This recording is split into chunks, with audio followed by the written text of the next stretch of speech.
ರಾಜಕಾರಣವನ್ನು ಅವರು ಯಾವ ರೀತಿಯಾಗಿ ಮೈಗೂಡಿಸಿಕೊಂಡಿದ್ರು ಅನ್ನೋದಕ್ಕೆ ಸಾಕ್ಷಿಯೇ ಅಂತ ಹೇಳಬೇಕಾಗುತ್ತೆ.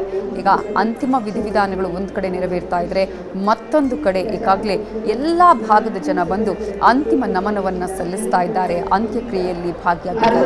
ಇದೆಲ್ಲವೇ ಅವರು ಪಡೆದುಕೊಂಡಂತಹ ಒಂದು ಪ್ರೀತಿ, ಇದೆಲ್ಲವೇ ಅವರು ಪಡೆದುಕೊಂಡಂತಹ ಆ ಒಂದು ಗೆಳೆತನ ಅನ್ನೋದಕ್ಕೆ ಇದುವೇ ಸಾಕ್ಷಿಯಾಗಿದೆ.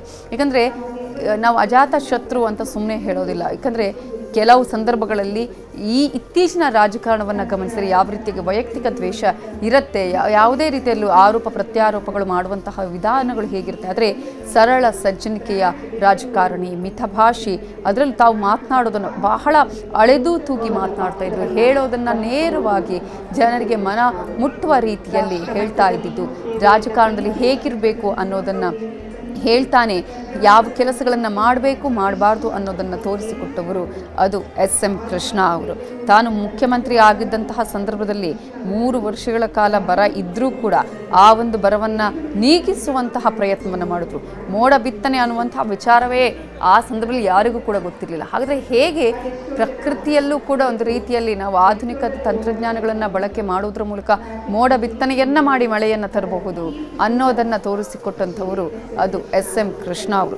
ಅಷ್ಟು ಮಾತ್ರ ಅಲ್ಲ, ರಾಜ್ಕುಮಾರ್ ಅವರ ಅಪಹರಣ ಆಗಿತ್ತು ಕೂಡ ಅವರು ಮುಖ್ಯಮಂತ್ರಿ ಆಗಿದ್ದಂತಹ ಸಂದರ್ಭದಲ್ಲೇ ಇಡೀ ಒಂದು ರಾಜ್ಯವೇ ಆಗ ಒಂದು ರೀತಿಯಾಗಿ ಬರ ಸಿಡಿಲಿನಂತೆ ಕೂತಿತ್ತು. ಏನು ಮಾಡೋದು, ಯಾವ ರೀತಿಯಾಗಿ ಇರಬೇಕು, ಯಾವ ರೀತಿಯಾಗಿ ರಾಜ್ಕುಮಾರ್ ಅವರನ್ನು ಈ ಒಂದು ಬಲೆಯಿಂದ ಹೊರ ತರಬೇಕು ಅನ್ನುವಂಥ ನಿಟ್ಟಿನಲ್ಲಿ ಪ್ರತಿನಿತ್ಯ ಕೂಡ ಇದರ ಬಗ್ಗೆ ಯೋಚನೆ ಮಾಡಿ ಅವರನ್ನ ಸಂಧಾನಕಾರರನ್ನು ಕಳುಹಿಸಿ ಅಲ್ಲಿ ಆ ನಂತರ ಕೈಗೊಂಡಂತಹ ದಿಟ್ಟ ನಿರ್ಧಾರಗಳು ರಾಜ್ಕುಮಾರ್ ಅವರನ್ನು ಯಾವುದೇ ರೀತಿಯ ಅಪಾಯ ಇಲ್ಲದೆ ಮತ್ತೆ ಕರೆ ತಂದಿದ್ದು ಎಲ್ಲವೂ ಕೂಡ ಎಸ್.ಎಂ. ಕೃಷ್ಣ ಅವರು ಮುಖ್ಯಮಂತ್ರಿ ಆಗಿದ್ದಂತಹ ಸಂದರ್ಭದಲ್ಲಿ ನಡೆದಂತಹ ಘಟನೆಗಳು. ಅದು ಮಾತ್ರ ಅಲ್ಲ, ಆವಾಗ ನಡೆದಂತಹ ಕಾವೇರಿಯ ಗಲಾಟೆ, ಈಗಲೂ ಕೂಡ ಅಂತಹ ಒಂದು ಗಲಾಟೆ ನಾವು ಗಮನಿಸಿದರೆ ಅದನ್ನು ತಹಬದಿಗೆ ತರುವಂತಹ ಪ್ರಯತ್ನಗಳಾಗಿರ್ಬೋದು. ಜಯಲಲಿತಾ ಅವರು CM ಆಗಿದ್ದಂತಹ ಸಂದರ್ಭದಲ್ಲಿ ತಮಿಳುನಾಡಿನಲ್ಲಿ ನಡೆದಂತಹ ನೀರಿನ ಗಲಾಟೆಯನ್ನು ಯಾರೂ ಮರೆಯುವ ಹಾಗಿಲ್ಲ. ಅಷ್ಟು ಮಟ್ಟಿಗೆ ದೊಡ್ಡ ಮಟ್ಟದಲ್ಲಿ ಗಲಾಟೆ ನಡೆದಿತ್ತು. ಆ ಸಂದರ್ಭದಲ್ಲೂ ಕೂಡ ಚಾಕಚಕ್ಯತೆಯಿಂದ ಒಂದು ಕಡೆ ಏನೇ ಇದ್ದು ತಮಿಳುನಾಡಿನ ಜೊತೆಗೆ ವೈಷಮ್ಯ ಇದ್ದರೂ ಕೂಡ ಅದನ್ನು ನಿಭಾಯಿಸುವಂತಹ ಅದಕ್ಕೆ ಮಾಡಿದಂತಹ ಪ್ರಯತ್ನವನ್ನು ನಾವು ಎಲ್ಲರೂ ಕೂಡ ಸ್ಮರಿಸಿಕೊಳ್ಳಲೇಬೇಕಾಗುತ್ತೆ.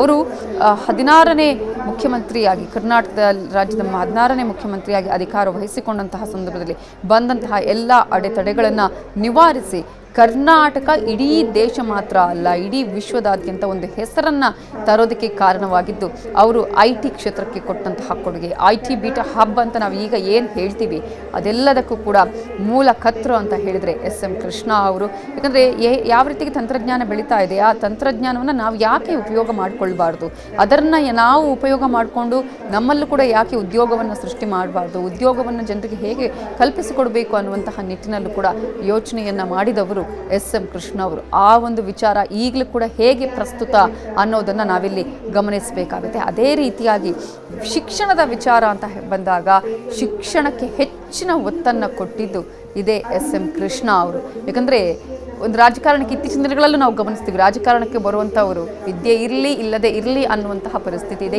ಈಗಿನ ಕಾಲದಲ್ಲೂ ಕೂಡ.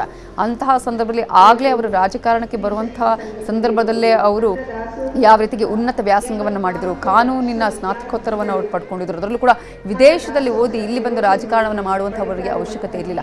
ಆದರೆ ಅವೆಲ್ಲವನ್ನ ಕೂಡ ಅಷ್ಟು ಶಿಕ್ಷಣ ಇದ್ದರು, ಅಷ್ಟೆಲ್ಲ ಒಂದು ಒಳ್ಳೆಯ ಹೆಸರನ್ನು ಪಡೆದಿದ್ದರು, ವಿದೇಶದಲ್ಲಿ ಒಂದು ಒಳ್ಳೆಯ ಜೀವನವನ್ನು ಸಾಗಿಸುವಂತಹ ಒಂದು ಅವಕಾಶ ಇದ್ದರೂ ಕೂಡ ಅವೆಲ್ಲವನ್ನು ಮೆಟ್ಟಿ ನಿಂತು ಮತ್ತೆ ತನ್ನ ಹುಟ್ಟೂರಿನಿಂದನೇ ಅವರು ಚುನಾವಣೆಗೆ ಸ್ಪರ್ಧೆ ಮಾಡ್ತಾರೆ, ರಾಜಕಾರಣದಲ್ಲಿ ಅವರು ಸಕ್ರಿಯವಾಗಿ ಪಾಲ್ಗೊಳ್ತಾರೆ.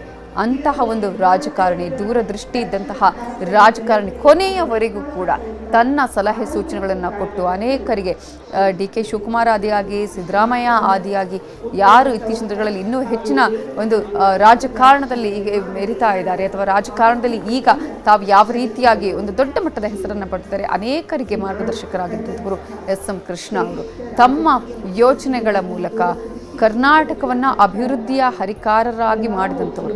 ಅಷ್ಟು ಮಾತ್ರ ಅಲ್ಲ, ನವ ಕರ್ನಾಟಕ, ನಾವು ಹಿಂದೆ ಒಂದು ಕೆಂಪೇಗೌಡರ ವಿಚಾರವನ್ನು ಪ್ರಸ್ತಾಪ ಮಾಡ್ತೀವಿ, ಅದೇ ರೀತಿಯ ನವ ಕರ್ನಾಟಕದ ನಿರ್ಮಾತೃ ಅಂತ ಹೇಳಿದರೆ ಅದು ಎಸ್.ಎಂ. ಕೃಷ್ಣ ಅವರು. ಆ ಒಂದು ಹಿನ್ನೆಲೆಯಲ್ಲಿಯೇ ಕರ್ನಾಟಕದ ಹೆಸರು ಇಡೀ ದೇಶದಾದ್ಯಂತ ಅದರ ಜೊತೆಗೆ ವಿಶ್ವದಾದ್ಯಂತ ಪಸರಿಸೋದಕ್ಕೂ ಕೂಡ ಕಾರಣ ಆಗಿರೋದನ್ನು ನಾವಿಲ್ಲಿ ಗಮನಿಸಬೇಕಾಗತ್ತೆ. 2023ರಲ್ಲಿ ಎಸ್ ಎಂ ಕೃಷ್ಣ ಅವರು ಪದ್ಮವಿಭೂಷಣ ಪ್ರಶಸ್ತಿಯನ್ನು ಕೂಡ ಪಡೆದುಕೊಳ್ತಾರೆ. ಯಾಕಂದರೆ ಅಂತಹ ಒಂದು ಸಾಧನೆಯನ್ನು ದೇಶಕ್ಕೆ ಕೊಟ್ಟಂಥವರು ಎಸ್ ಎಂ ಕೃಷ್ಣ ಅವರು. ರಾಜ್ಯ ಮಟ್ಟದಲ್ಲಿ, ರಾಷ್ಟ್ರ ಮಟ್ಟದಲ್ಲಿ ಯಾವ ರೀತಿಯಾಗಿ ತಾನು ಮಾತ್ರ ಗುರುತಿಸಿಕೊಳ್ಳೋದ ಅಲ್ಲದೆ ಹೇಗೆ ಒಂದು ದೇಶವನ್ನು ಮುನ್ನಡೆಸುವಂತಹ ವಿದೇಶಾಂಗ ಸಚಿವರಾಗಿದ್ದಂತಹ ಸಂದರ್ಭದಲ್ಲಿ ತಾವು ಕೈಗೊಳ್ಳುವಂತಹ ನಿರ್ಧಾರಗಳು ಎಷ್ಟು ಇಂಪಾರ್ಟೆಂಟ್ ಆಗುತ್ತೆ ಒಂದು ದೇಶಕ್ಕೆ ಅನ್ನೋದನ್ನು ಕೂಡ ತೋರಿಸಿಕೊಟ್ಟವರು ಎಸ್ ಎಂ ಕೃಷ್ಣ ಅವರು. ಆಮೇಲೆ ಅವರು ನಾವಾಗಲೇ ಹೇಳ್ತಾ ಇದ್ವಿ ಅಂದರೆ ಪಡೆದುಕೊಳ್ಳದ ಸ್ಥಾನ ಇಲ್ಲ ಅಂತ ಹೇಳಿ ರಾಜಕಾರಣದಲ್ಲಿ ಅಂತಹ ಎಲ್ಲ ಹುದ್ದೆಗಳನ್ನು ಅಲಂಕರಿಸಿದ್ದಾರೆ. ಅದಕ್ಕೆ ತನ್ನದೇ ಆದಂತಹ ಕೊಡುಗೆಗಳನ್ನು ಕೂಡ ಕೊಟ್ಟಿದ್ದಾರೆ. 1932ರಲ್ಲಿ ಹುಟ್ಟಿರುವಂತಹ ಎಸ್ ಎಂ ಕೃಷ್ಣ ಅವರು ಸುದೀರ್ಘ 6 ದಶಕಗಳ ರಾಜಕಾರಣವನ್ನು ಮಾಡಿದ್ದಾರೆ. ಆ ಒಂದು ಸೇವೆಯನ್ನು ಸಲ್ಲಿಸಿದ್ದಾರೆ. ಕೆಲವರಿಗೆ ಈಗಲೇ ಎಷ್ಟೋ ಜನರಿಗೆ ಇತ್ತೀಚಿನ ರಾಜಕಾರಣವನ್ನು ಗಮನಿಸಿದ್ರೆ ಬೇಸತ್ತು ಹೋಗ್ತಾರೆ. ಆದರೆ ಯಾವತ್ತಿಗೂ ಕೂಡ ರಾಜಕಾರಣದಲ್ಲಿ ಬೇಜಾರು ಮಾಡ್ಕೊಂಡವರಂತಲ್ಲ. ಅದರಲ್ಲೂ ಒಂದ್ಸಲ ರಾಜ್ಯಪಾಲರ ಆದಮೇಲೆ ಆಯ್ತಪ್ಪ ನಮ್ಮದು ಇನ್ನು ರಾಜಕಾರಣ ಮುಗಿತು ಅಂತಲೇ ಅಂದ್ಕೊಳ್ಳುವವರೇ ಜಾಸ್ತಿ. ಆದರೆ ಎಸ್ ಎಂ ಕೃಷ್ಣ ಅವರು ಅದಕ್ಕೂ ಕೂಡ ಅಪವಾದ ಅನ್ನೋದನ್ನು ನಾವಿಲ್ಲಿ ಗಮನಿಸಬೇಕಾಗುತ್ತೆ. ಆ ನಂತರ ಕೂಡ ಅವರು ಸಕ್ರಿಯ ರಾಜಕಾರಣದಲ್ಲಿ ಇದ್ದಂಥದ್ದನ್ನು ನಾವು ಗಮನಿಸ್ಬೋದು. ಸಕಲ ಸರ್ಕಾರಿ ಗೌರವದೊಂದಿಗೆ ಅವರ ಅಂತ್ಯ ಸಂಸ್ಕಾರವನ್ನು ನೆರವೇರಿಸಲಾಗುತ್ತೆ. ಸಕಲ ಸರ್ಕಾರಿ ಗೌರವವನ್ನು ಕೊಡೋದಕ್ಕೂ ಕೂಡ ಈಗಾಗಲೇ ಎಲ್ಲ ರೀತಿಯ ಸಿದ್ಧತೆಗಳನ್ನು ಮಾಡಿಕೊಳ್ಳಲಾಗ್ತಾ ಇರುವಂತಹ ದೃಶ್ಯಗಳನ್ನು ಕೂಡ ನಾವಿಲ್ಲಿ ನಿಮಗೆ ತೋರಿಸ್ತಾ ಇದ್ದೀವಿ. ಕೆಲವೇ ಹೊತ್ತಲ್ಲಿ ಎಸ್ ಎಂ ಕೃಷ್ಣ ಅವರು ಪಂಚಭೂತಗಳಲ್ಲಿ ಲೀನರಾಗ್ತಾರೆ. ಅವರಿಗೆ ಅಗ್ನಿಸ್ಪರ್ಶವನ್ನು ಮಾಡೋದ್ರ ಮೂಲಕ, ಅವರ ಮೊಮ್ಮಗ ಅಮರ್ತ್ಯ ಅಗ್ನಿಸ್ಪರ್ಶವನ್ನು ಮಾಡೋದ್ರ ಮೂಲಕ ಈ ಒಂದು ಅಂತ್ಯ ಸಂಸ್ಕಾರವನ್ನು ಆತ ನೆರವೇರಿಸ್ತಾನೆ. ಈಗಾಗಲೇ ಆದಿಚುಂಚನಗಿರಿಯ ಶ್ರೀಗಳ ಅವರ ಒಂದು ಮಾರ್ಗದರ್ಶನದಲ್ಲಿ, ಆ ಗುರುಗಳ ಮಾರ್ಗದರ್ಶನದಲ್ಲಿ ಅಲ್ಲೇ ಎಲ್ಲ ರೀತಿಯ ವಿಧಿವಿಧಾನಗಳನ್ನು ಕೂಡ ನೆರವೇರಿಸಲಾಗ್ತಾ ಇರುವಂತಹ ದೃಶ್ಯಗಳನ್ನು ನಾವು ಗಮನಿಸ್ತಾ ಇದ್ದೀವಿ. ಈಗಾಗಲೇ ಅವರು ಒಬ್ಬ ಸ್ಪೀಕರ್ ಆಗಿ ಅಥವಾ ಒಬ್ಬ ಸಂಸದರಾಗಿ, ಜೊತೆಗೆ ಒಬ್ಬ ರಾಜ್ಯಪಾಲರಾಗಿ, ಉಪಮುಖ್ಯಮಂತ್ರಿಯಾಗಿ, ಮುಖ್ಯಮಂತ್ರಿಯಾಗಿ, ಕೇಂದ್ರದ ವಿದೇಶಾಂಗ ಸಚಿವರಾಗಿ, ಹೀಗೆ ಎಲ್ಲ ಸ್ತರಗಳಲ್ಲೂ ಕೂಡ ತನ್ನ ಅನುಭವದ ಧಾರೆಯನ್ನು ಎರೆದಿದ್ದಾರೆ. ಈ ಜೊತೆಗೆ ನಾವಿಲ್ಲಿ ಗಮನಿಸಬೇಕಾಗಿರೋದು ಲೋಕಸಭೆ ಆಗಿರ್ಬೋದು, ರಾಜ್ಯಸಭೆಯ ಸದಸ್ಯರು ಕೂಡ ಆಗಿದ್ದಂಥವರನ್ನು ಎಸ್ ಎಂ ಕೃಷ್ಣ ಅವರನ್ನು ನಾವು ಗಮನಿಸಿದರೆ ರಾಜಕಾರಣದ ಹಾದಿ ಯಾವ ರೀತಿಯಾಗಿತ್ತು, ಈಗಿನವರಿಗೆ ಇವರಿಗೆ ಎಷ್ಟು ಮಾದರಿಯಾಗಿದ್ರು ಅನ್ನೋದನ್ನು ನಾವು ಗಮನಿಸಬೇಕಾಗತ್ತೆ. ಈಗ ಒಂದು ಕಡೆ 1962ರಲ್ಲಿ ಮೊದಲ ಬಾರಿಗೆ ಅವರು MLA ಆಗ್ತಾರೆ. ಆ ನಂತರ ಪ್ರತಿಯೊಂದು ಹಂತದಲ್ಲೂ ಕೂಡ ಅವರು ಸಕ್ರಿಯವಾಗಿ ರಾಜಕಾರಣದಲ್ಲಿ ಬೆಳೀತಾನೆ ಹೋದರು. ಪ್ರಮುಖವಾಗಿ ಅನೇಕ ಖಾತೆಗಳನ್ನು ಅವರು ನಿಭಾಯಿಸಿದ್ದನ್ನು ಕೂಡ ನಾವಿಲ್ಲಿ ಗಮನಿಸಬೇಕಾಗತ್ತೆ.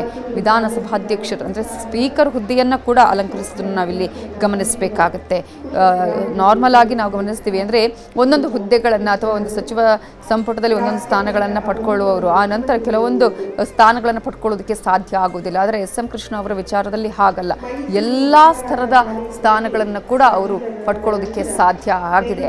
ಅದು ಆ ಒಂದು ರಾಜಕಾರಣಕ್ಕೆ ಅವರು ಕೊಡ್ತಾ ಇದ್ದಂತಹ ಗೌರವ ಅಂತ ಹೇಳಬೇಕಾಗುತ್ತೆ. ಯಾವುದೇ ಹುದ್ದೆ ಕೊಡಲಿ, ನಾನು ಅದರಲ್ಲಿ ಸೇವೆಯನ್ನು ಸಲ್ಲಿಸ್ತೀನಿ, ನಾನು ಅದರಲ್ಲಿ ಒಂದು ಹೆಚ್ಚಿನ ಒಂದು ಕೊಡುಗೆಯನ್ನು ನಾನು ಅದಕ್ಕೆ ಕೊಡಬೇಕು, ಅದಕ್ಕೆ ತನ್ನದೇ ಆದಂತಹ ಕೌಶಲ್ಯವನ್ನು ಇಟ್ಟುಕೊಂಡು ಸೇವೆಯನ್ನು ಸಲ್ಲಿಸಬೇಕು ಅಂತ ಹೇಳಿ ಅತ್ಯಂತ ದೂರದೃಷ್ಟಿಯನ್ನು ಇಟ್ಟುಕೊಂಡು ಅವರು ರಾಜಕಾರಣವನ್ನು ಮಾಡಿದಂಥವ್ರು.